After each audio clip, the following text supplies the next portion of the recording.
Greetings, Ani, Bojo, Kwekwe. It's Catherine here from Moonstar Lodge in South Georgian Bay region of Ontario, and I'm here with your weekly tarot and oracle reading from an Indigenous perspective always for the week of March 27th to April 2nd. And I am waxing philosophically today. It's a very blustery, uncomfortable early spring day. We're still in the first quarter of the moon of Luxfar woman, and she is the seer. And this is the awakening time, although you wouldn't know it today, but this is really what the Creator is doing, is cleaning the earth for us, so to speak, to prepare it for the blossoming time. And this fourth moon cycle grandmother, and you know that these grandmothers, I hope if you've been following me for some time, you recognize that these grandmothers are shapeshifters. They're spirit beings first, and they shapeshift between the moon itself, an owl, and a crone. So they can appear to us in any of those three ways when we are journeying with them or dreaming with them or doing spirit work, calling upon them. So this fourth grandmother, Luxfar woman, prepares us to walk with a number of other grandmothers. The final result is the 13th moon cycle by just before winter solstice. And that grandmother becomes her vision. So Luxfar woman is preparing us to encounter the lessons and teachings and gainful knowledge that we need to become the vision that we're having of this year as we look ahead with Luxfar woman. As I said last week, you know, the winter months are about hibernation and fixing our sacred objects and being introspective after a time of talking with relations. But we're meant to hunker down and dream, and now we manifest those dreams as we look ahead. So it's interesting to me because one of the things I do when I teach psychospiritual development, which is our channeling, mediumship, psychic training course that replicates how I did parapsychology in university for 7 years, but incorporates my teachings as a spiritualist, medium, and minister. And then eventually in the 11 plus years I did shamanic training. So one of the things I bring, you know, we talk about the classic scientific models of clairvoyance, clairaudience, clairsentience, clairolfaction, psychokinesis, and their subsets. But I also bring to students the 10 senses of the Chumash medicine people. The first 5 are the normal ones that I just mentioned: clear sight, clear sound, clear smell, clear touch, and clear taste. The second 5, from an Indigenous perspective, because there are 10 non-ordinary senses, are the following. Number 6 is self-healing. When you cut yourself, your body heals. 7, self-destruction. If you always create problems for yourself, you will break yourself down and cause wars, illnesses, whatever within yourself.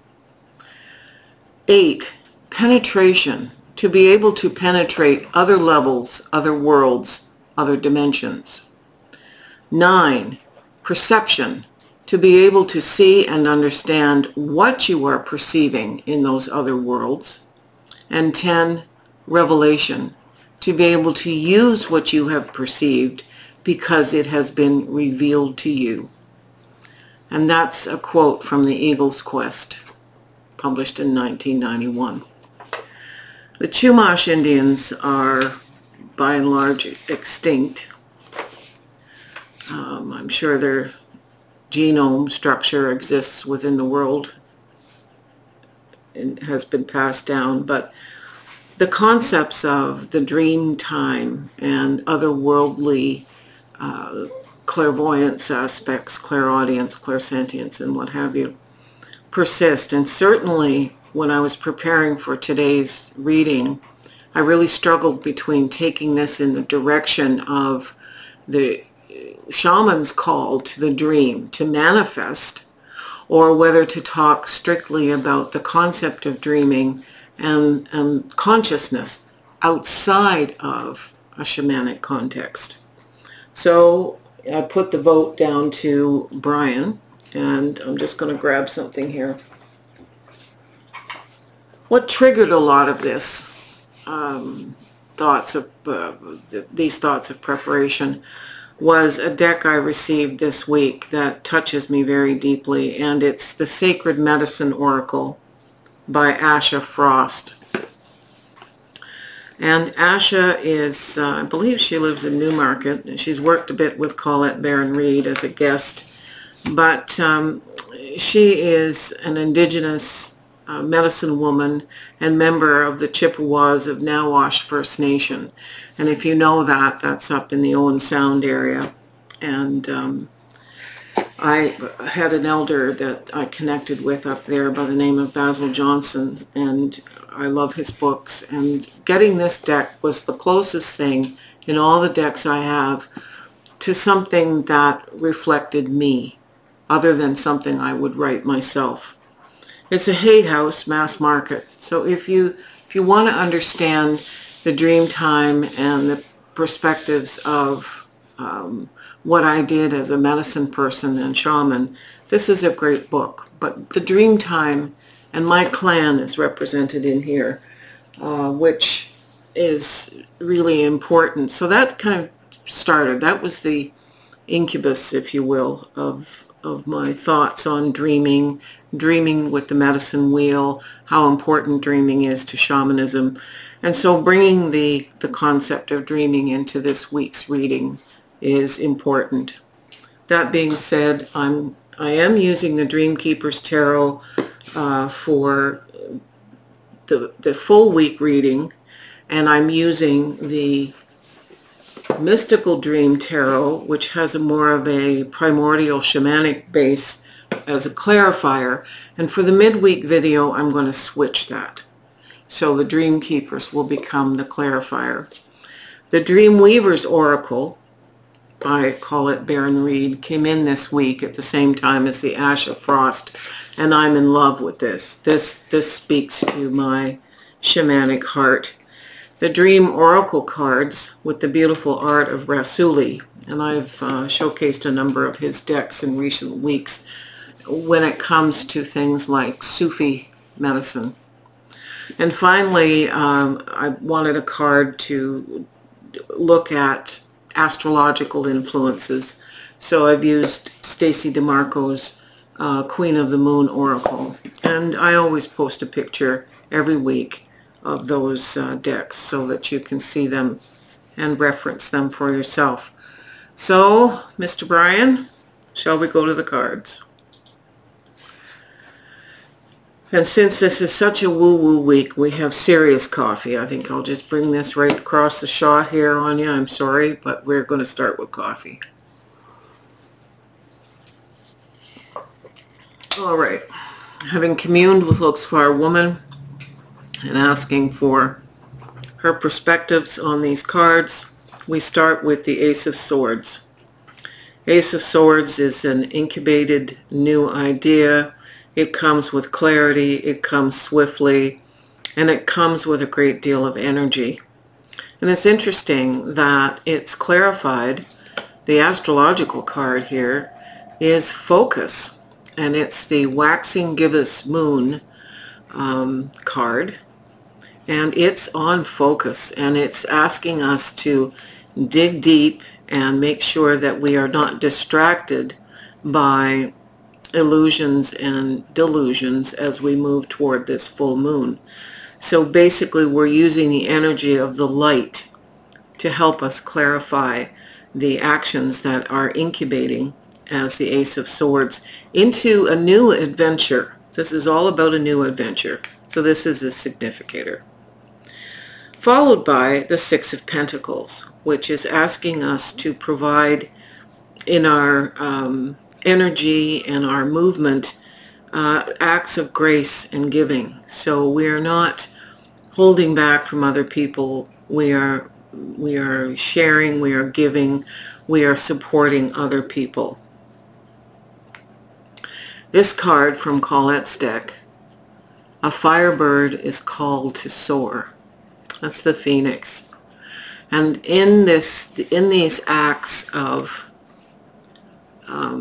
movement and focus and grace, because this is an act of grace, we are, if you recall what the phoenix is a bird that rises from the ashes of dissolution and change to manifest into something which is new and full of energy and fire.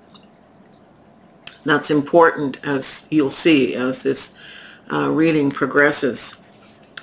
So as we move through the week, we come to the Two of Swords, and the Two of Swords obviously follows the Ace of Swords.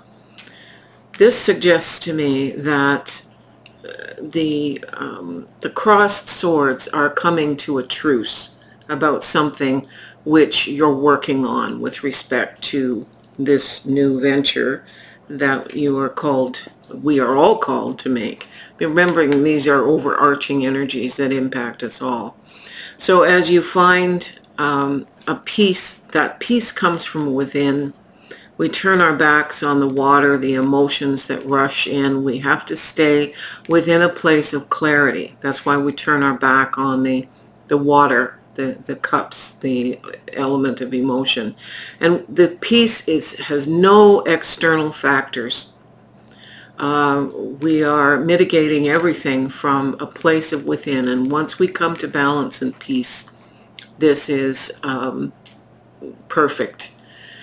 This is clarified, and we are called to look for perhaps a guide. And it says, follow in the footprints of greatness. So that guidance can be something that we have known and connected with and thought about who will guide us, or whose actions in the past help us understand what we need to get balanced here. It can be the communing with a spirit guide too. That is an external source, but we have free will, so we can look upon all guidance as something we can choose from. So this takes us back to the fire of the phoenix with the Queen of Wands. She is fire, purpose, energy, a delightful personality. She wants what's best for each and every one of us. So this energy permeates the week, and that's very important. To know that, we are in stillness here, at least mentally, in order to manifest.